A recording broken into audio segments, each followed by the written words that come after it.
entonces recordamos que la llamada teoría del valor o el problema del valor era una cuestión que no se había resuelto hacia mediados del siglo XIX y que los clásicos, es decir, John Stuart Mill, David Ricardo y Smith, pues para lograr resolver la cuestión plantearon lo que se ha dado en llamar la paradoja del valor, de por qué valen más los diamantes que el pan. Salieron con la idea de que hay un valor en uso y hay un valor en cambio. Y también con la propuesta de una teoría objetiva del valor en el sentido de que el valor está en las cosas, el valor está en los bienes y porque tienen valores que nosotros los deseamos.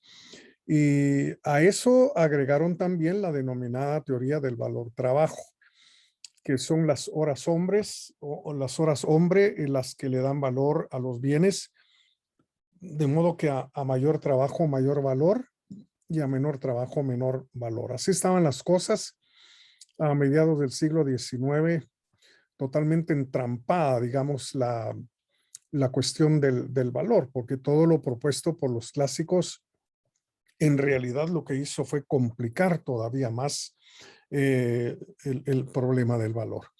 Hasta que en el año de 1871, pues vimos cómo tanto Jevons como Walras y por supuesto Karl Menger, pues llevaron realmente las cosas a una solución, digamos, porque partieron de puntos metodológicos y epistemológicos completamente diferentes. Desde el punto de vista del método, pues partieron del ser humano individual y desde el punto de vista epistemológico, pues se propuso, digamos, que la razón humana no tiene todos los poderes ni todas las capacidades y que entonces instituciones tan importantes para la vida en sociedad como es el dinero, pues no fueron inventadas de manera deliberada, sino más bien el ser humano se topó eh, con esas conductas y esos comportamientos que hoy están plenamente instituidos e institucionalizados en las sociedades y que nos permite la convivencia pacífica y la cooperación también. Y entonces vimos cómo al poner al ser humano en el centro, digamos, de toda la problemática del valor, las cuestiones comenzaron a tomar otro rumbo, un rumbo que va a resultar en una teoría del valor completamente diferente, ¿verdad? Y entonces hablábamos un poco del individualismo metodológico, que no tiene nada que ver con el egoísmo, porque no es una cuestión moral, es simplemente un proceder para lograr explicar y entender los fenómenos de la vida en sociedad. Y decíamos que el individualismo entonces como método coloca al ser humano individual en el mundo concreto, en la vida de todos los días, y que toma en cuenta tanto las motivaciones de cada quien como las circunstancias en las cuales cada quien también se encuentra y que esta metodología insiste en que el ser humano tiene como característica fundamental la acción y que a la hora de actuar, lo que todo ser humano hace es preferir y renunciar. Y decíamos que no es simplemente desear, ¿verdad? Porque pues de desear podemos desear un montón de cosas, pero lo que se enfatiza aquí es aquella decisión que de hecho se ha tomado, ¿verdad? De tal manera que al preferir como lo decíamos entonces, al preferir estar en clase a esta hora, implica haber renunciado a estar haciendo cualquier otra cosa. Desde el punto de vista económico y estrictamente económico, a esto se le llama el costo de oportunidad. El costo de oportunidad, es decir, lo que dejamos de hacer para hacer lo que realmente nos interesa. De modo que se trata de expresar, digamos, de una manera, no, se trata de expresar ejerciendo la voluntad aquello que para nosotros o para cada quien resulta más valioso, más importante, más necesario, ¿no? Y entonces, cuando nos preguntamos por qué realmente la acción humana tiene que ser preferir y renunciar, bueno, la respuesta esencial es que vivimos en un mundo de escasez. Vivimos en un mundo de escasez. La escasez es la condición, digamos, esencial y fundamental por la cual y gracias a la cual a la hora de actuar tenemos que preferir esto y renunciar a aquello. No solo estamos hablando aquí, digamos, de cuestiones relacionadas con el dinero, por supuesto que sí, esto está involucrado acá. Es decir, la plata que todos tenemos es realmente limitada. No importa si hablamos de nuestra experiencia personal o de la experiencia de multimillonarios como Bill Gates o Jeff Bezos, en fin, de todos modos, los recursos con los cuales contamos a nivel financiero, a nivel económico, son siempre limitados. Lo que pasa es que yo tengo que optar entre comprarme una camisa o comprarme un libro. Y el multimillonario tal vez tiene que optar por comprarse una isla o un nuevo avión. Entonces, pero de todos modos, los recursos en términos generales con los que contamos los seres humanos son limitados. Y por supuesto, esto también tiene que ver con un bien intangible como es el tiempo, ¿verdad?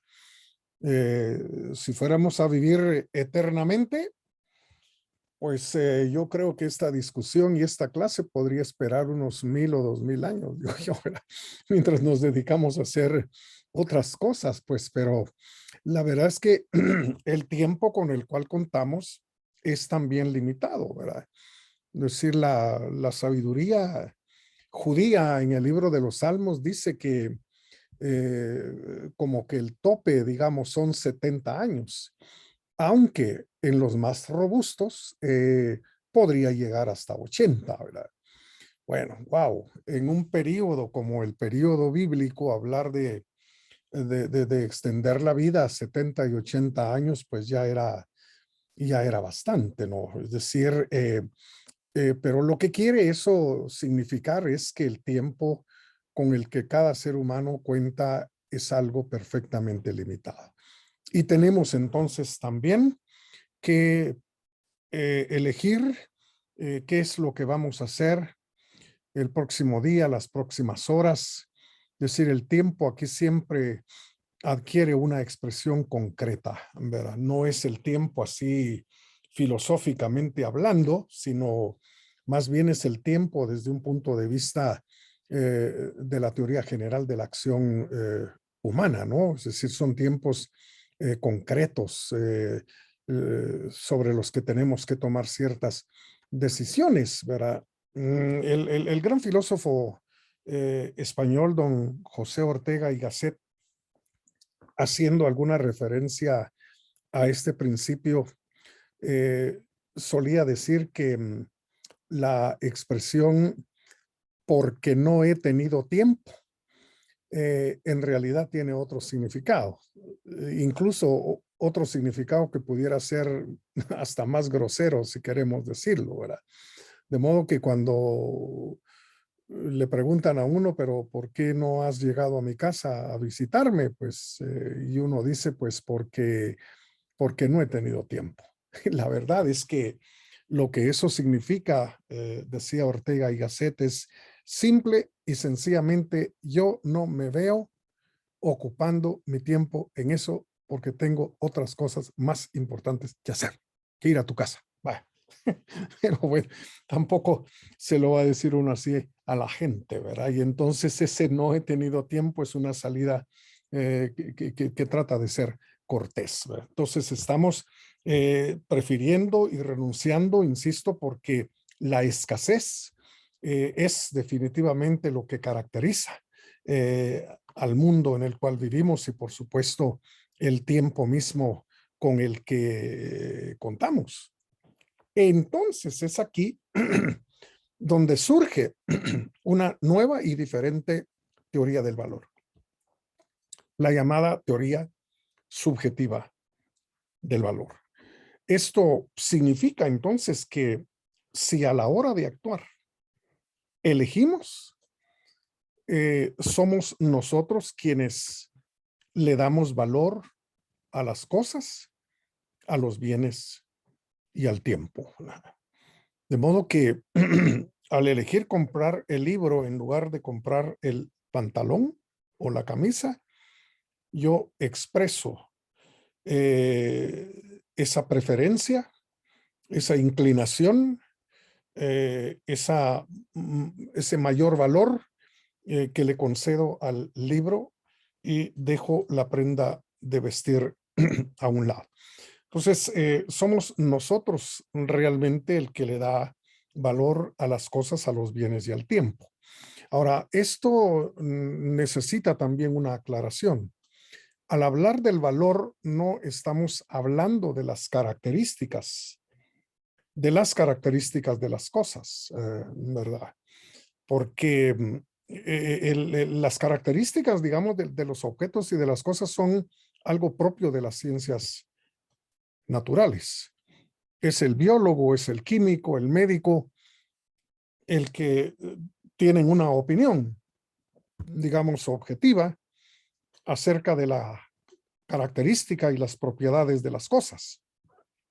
Eso no se niega, pero no es eso lo que está en juego cuando llevamos a cabo una elección y una renuncia. Ejemplo más concreto, pueden poner delante de nosotros una manzana y un trago de whisky. Bah. El químico podría decirnos, mire, yo le aconsejo que se incline por la manzana, porque tiene, bueno, estas vitaminas, estos ácidos, estos componentes que le van a hacer, perdón, mucho bien a su organismo.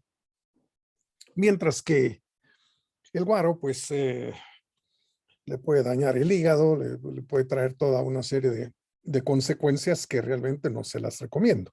Pero eso no es lo que está definitivamente aquí en juego. Aquí en juego lo que está es qué es lo que yo deseo, qué es lo que yo quiero, qué es lo que yo considero necesario, digamos, en este momento, ¿verdad? Entonces, si me inclino por el trago de whisky, pues bueno, creo que eso deja en claro que no es una discusión sobre las características de los objetos y de las cosas, ¿no? Es decir, esto tiene que ver con el mundo interior de cada quien, tiene que ver con los anhelos, los deseos, las inclinaciones que cada uno de nosotros tiene y que por supuesto van cambiando y cambian no solo de un individuo a otro, sino en el individuo mismo, ¿no? En cada uno de nosotros, esas valoraciones van cambiando constante y permanentemente, de modo que lo que yo valoro en este momento puede que no lo valore en el momento siguiente, es decir, esto está cambiando constante y permanentemente, de tal manera que los clásicos se equivocaron rotundamente al confundir las cosas, ¿verdad? Por supuesto que, digamos, hablar de que los bienes que se producen son el resultado, digamos, del trabajo humano, pues esa es una cuestión innegable, ¿verdad? Incluso uno puede establecer el costo de cada bien que se va produciendo y que se va generando, pero eso no es lo que está en juego aquí, ¿verdad? Es decir, el costo de producción es una cosa muy fácil de establecer. Si yo soy panadero y tengo que procesar un quintal de harina, pues yo sé perfectamente cuántas unidades de pan puedo obtener con ese quintal de harina. Y por supuesto, sumando no solo el precio de la harina, sino también del azúcar y de la levadura y de la manteca y de la leña y del salario, digamos, del operario, pues entonces yo puedo sacar perfectamente bien el costo de cada unidad de pan. Pero eso no es lo que está en juego con el problema del valor, ¿verdad? Entonces, un asunto es el costo de producción y otra cosa es el valor, ¿verdad? Una cosa es el esfuerzo también, digamos, necesario para producir aquello y otra cosa muy diferente, el valor. El valor es algo eminentemente subjetivo. Y entonces, ante esta propuesta, digamos, completamente nueva y completamente diferente, los bien entendidos en la historia de la economía y en la historia de las ideas aseguran, aseguran que fue por esta nueva teoría subjetiva del valor que Karl Marx ya no publicó la última parte del Capital, que la dejó ahí pendiente y que fue publicada posteriormente. Porque la verdad es que uno de los gravísimos errores del marxismo es mantener todavía una teoría objetiva del valor y mantener la idea de la teoría del valor trabajo que definitivamente ya no funcionan. Es decir, han caído totalmente en descrédito. Entonces uno puede realmente llegar a la conclusión que una vez, digamos, que se ha derrumbado la teoría objetiva del valor y la teoría del valor trabajo, pues todo el andamiaje relacionado con la teoría marxista de la explotación se viene definitivamente al suelo. Entonces, la revolución marginalista, sobre todo el pensamiento de Karl Menger en Austria, eh, propuso pues esta nueva teoría subjetiva del valor. Entonces, si al actuar elegimos, nosotros somos quienes le damos valor a las cosas, a los bienes y al tiempo, y entonces la lógica conclusión aquí es que los bienes valen porque nosotros los deseamos. Es decir, es el grado de deseo, es la deseabilidad que tenemos por X, Y o Z bien lo que le concede valor. De tal manera que hay un cambio aquí, hay un cambio radical en cuanto a la denominada teoría del valor. Entonces, esto vino a dejar en claro, pues clarísimo, digo yo, que no optamos primero entre clases o conjuntos de bienes, como lo habían dicho los clásicos, ¿no? Al plantearse la denominada paradoja del valor, ¿verdad? ¿Por qué valen más los diamantes que el pan? Es decir, esta es una pregunta totalmente equivocada. Como ya lo decíamos en la clase anterior o la más anterior. Es una pregunta totalmente equivocada porque está planteada en el aire, no se toma en cuenta, digamos, al ser humano en su situación concreta y, por supuesto, está planteada en términos de clases o conjuntos. Ningún ser humano, creo que no me cansaré de repetirlo, ningún ser humano en el mundo concreto jamás tiene que optar entre todos los pantalones y todos los libros. Siempre son unidades concretas al margen, ¿verdad? Unidades concretas marginales entre las que tenemos que optar. ¿Es este pantalón o este libro?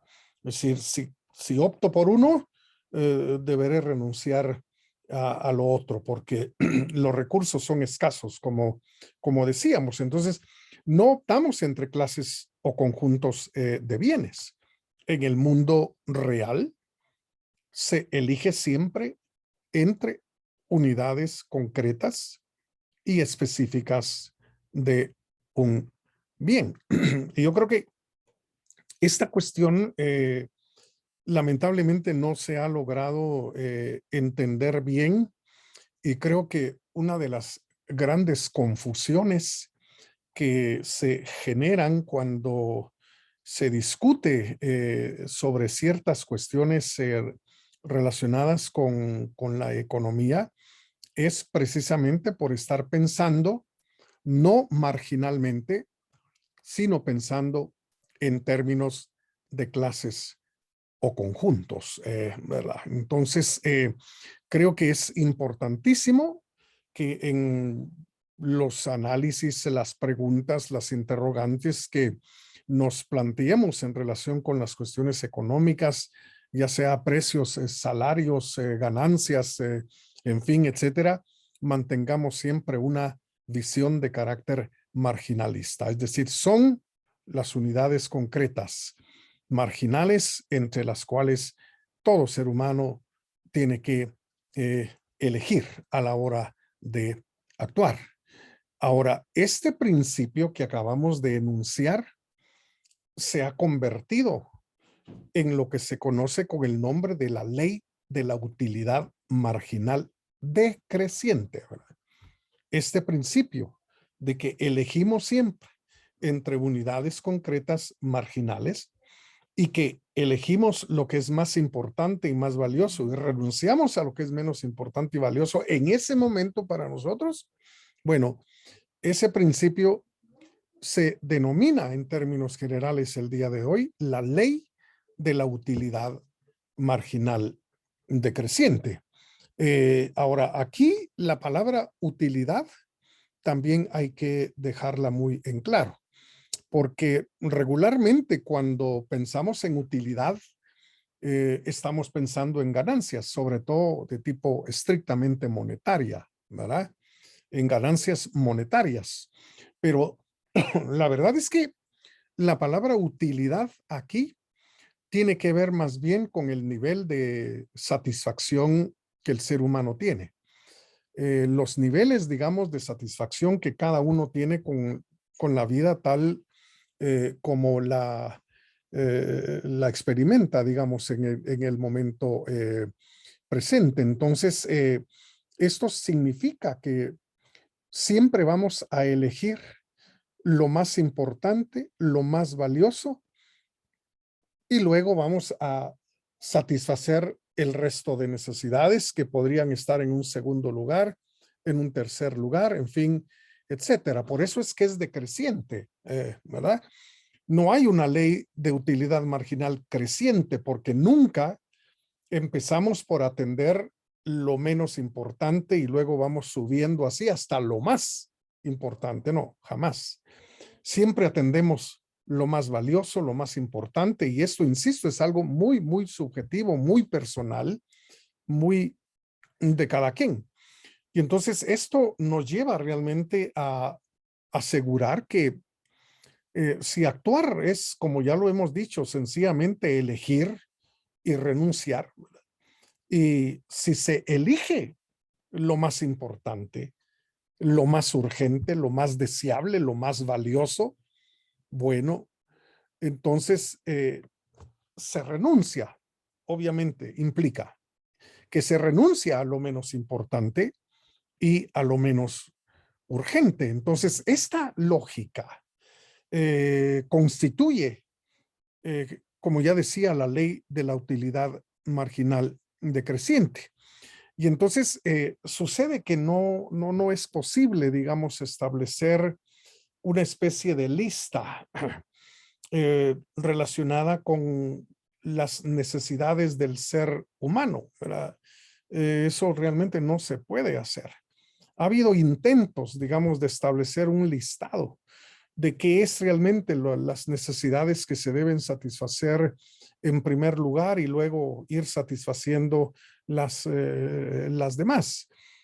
Incluso, digamos, si nosotros nos ponemos a pensar que el comer, el comer podría ser, digamos, la necesidad más urgente y a lo que cada ser humano y todo ser humano debería realmente ponerle atención, pues ocurre que la huelga de hambre y las huelgas de hambre desdicen rotundamente eso, ¿verdad? Es decir, hay personas y hay momentos en los cuales estos seres humanos deciden no comer más, sencillamente porque quieren lograr algo que les resulta mucho más valioso y mucho más importante que la comida y el alimento, ¿verdad? La razón no importa. Sí, la razón puede ser, qué sé yo, la salud, digamos, el mantener el cuerpo saludable, perder peso, toxinas, en fin, o puede ser de carácter religioso también, ¿verdad? Es decir, hay gente que se entrega al ayuno con el propósito de agradar a Dios o demostrarle a Dios que Él es más importante que la comida, y en fin, etcétera, ¿no? Sí, los votos de pobreza van por ese camino, ¿verdad? Es decir, hay comunidades religiosas que hasta el día de hoy, pues hacen voto de pobreza, ¿no? Y entonces, en aras de otra clase de valores. Y entonces, realmente cualquier listado, digamos, de necesidades, pues se quiebra definitivamente ante la ley de la utilidad marginal decreciente, porque esas renuncias y esas elecciones pues tienen que ver siempre con el mundo subjetivo de cada quien, ¿no? Ahora, con el paso del tiempo, la llamada ley de utilidad marginal decreciente se ha entendido de dos maneras. De dos maneras.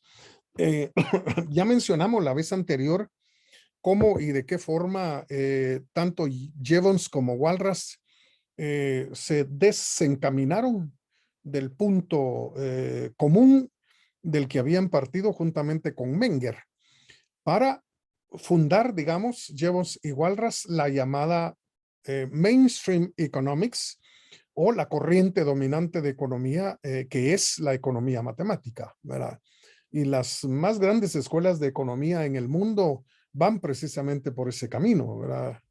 Harvard, Chicago, Londres, en fin, van precisamente por el cultivo de la economía desde un punto de vista matemático y desde un punto de vista estadístico. Y entonces existe, digamos, una manera gráfica desde la perspectiva matemática de referirse a la llamada ley de la utilidad marginal decreciente y la tenemos aquí.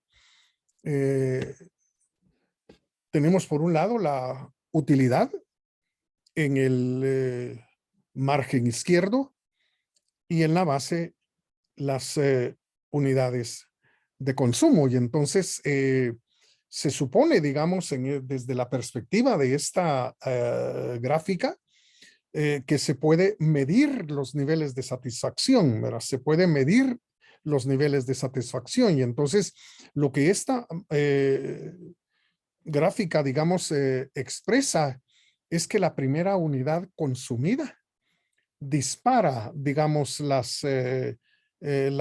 satisfacción hasta el punto número 7, ¿verdad? Pero ya la segunda unidad que se consume, pues ya no llega a producir tanta satisfacción. Podría llegar hasta el punto número 5 y así, pues, si vamos aumentando las cantidades de unidades de consumo de la 1 a la 2 hasta la 9, entonces vemos que la unidad 9 que se consume va a elevar la satisfacción nada más al punto número 1, hasta que llega un momento en que la satisfacción es de 0. Bueno, la verdad es que aunque es muy popular esta gráfica sobre la utilidad marginal decreciente, pues es considerada como algo completamente ridículo por quienes no comparten, digamos, la idea de una utilidad marginal matematizada, para decirlo así. La razón, digamos, es que en realidad los niveles de satisfacción no se pueden medir. No se pueden medir.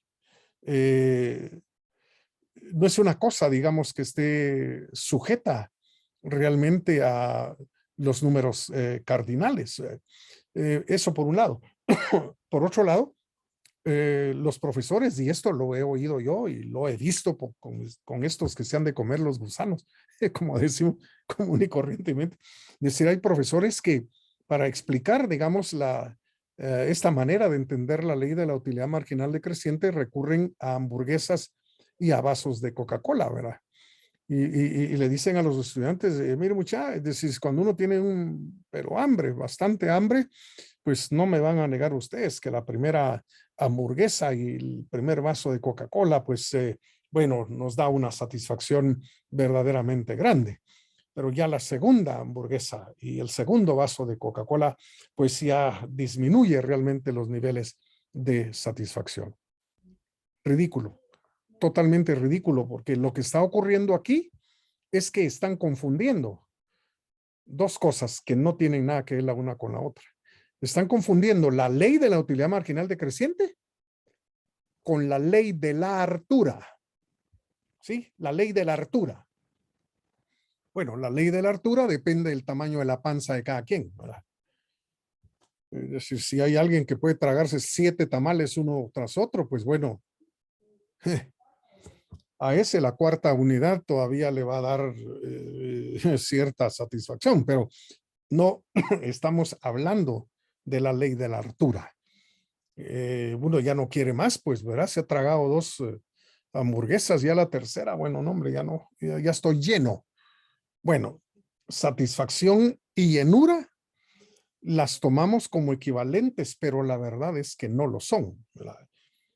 Es decir, si a uno le preguntan, ¿está usted satisfecho, digamos, con su vida hasta ese momento? Uno no va a contestar sí. Tengo 80 unidades de satisfacción ahorita. No, hombre. Es decir, eso no existe. Entonces, la visión matemática de la ley de la utilidad marginal decreciente realmente es algo que no aclara absolutamente nada. Ahora, la otra versión es realmente la versión cualitativa, ¿verdad? Es decir, no se trata de medir ni la utilidad ni de medir la satisfacción, ¿verdad? Sino simple y sencillamente es un asunto de prioridades, no de cantidades, sino de prioridades, ¿verdad? Si los seres humanos, como ya lo dijimos, cuando actuamos, lo hacemos teniendo en cuenta los niveles de satisfacción que tenemos en nuestra vida. Y no vamos a renunciar a aquello que va a disminuir esos niveles de satisfacción y gracias a lo cual yo voy a resultar peor que como estaba. No. Es decir, no voy a renunciar realmente a aquello que significa mucho en los niveles de satisfacción que tengo con la vida tal como la tengo en este momento, ¿no? Entonces, la idea fundamental es que los seres humanos a la hora de actuar, lo que hacemos es priorizar. Como dijo el gran economista Ludwig von Mises, si hay números, dijo, si hay números que van con la acción humana, no son los números cardinales, sino los números ordinales. Primero, segundo y tercero. Es decir, se trata realmente de establecer prioridades, no cantidades, ¿verdad? Es decir, yo voy a optar por esto y renunciar a aquello, no porque esto me dé 70 unidades de satisfacción y lo que he renunciado me daba solo 40, ¿no? Ese tipo de, como dijéramos, de operaciones aquí no caben, es decir, no tienen realmente sentido. Si yo atiendo primero a esto, es porque para mí es lo más valioso, lo más significativo, lo más urgente, lo más necesario, y aquello a lo que he renunciado, pues es algo que no me resulta tan importante en este momento. Entonces, ya tienen ustedes ahí las dos visiones relacionadas con la ley de la utilidad marginal decreciente. Ahora, con todos estos argumentos que hemos examinado hasta este instante, pues resulta que la teoría del valor trabajo definitivamente se destruye. Es decir, no son las horas de trabajo la base del valor. El valor es el gusto que tenemos por aquello, el deseo o el grado de deseabilidad que tengamos por aquello, independientemente de las horas que llevó su fabricación. No es eso realmente lo que está en juego. Uno no va a pagar más porque las horas de trabajo para producir aquello hayan sido más, ¿verdad? No. Es decir, no es eso realmente lo que está en juego. Incluso, como decíamos uno de los días anteriores, los seres humanos tendemos más bien a producir más con menos trabajo, ¿verdad? A producir más con menos trabajo. Y entonces, no son las horas de trabajo la base del valor, sino los gustos, las apetencias de las personas, ¿verdad? No hay entonces actividad productiva per se que le dé valor a ningún bien. Y el bien tiene sus características, como ya dijimos, que pueden ser establecidas por las ciencias naturales, pero no es eso realmente lo que está en juego. El bien puede y de hecho tiene un coste de producción, pero no es eso realmente lo que interesa, sino la preferencia, el gusto que alguien tenga realmente por ese bien. En eso consiste definitivamente el, el valor.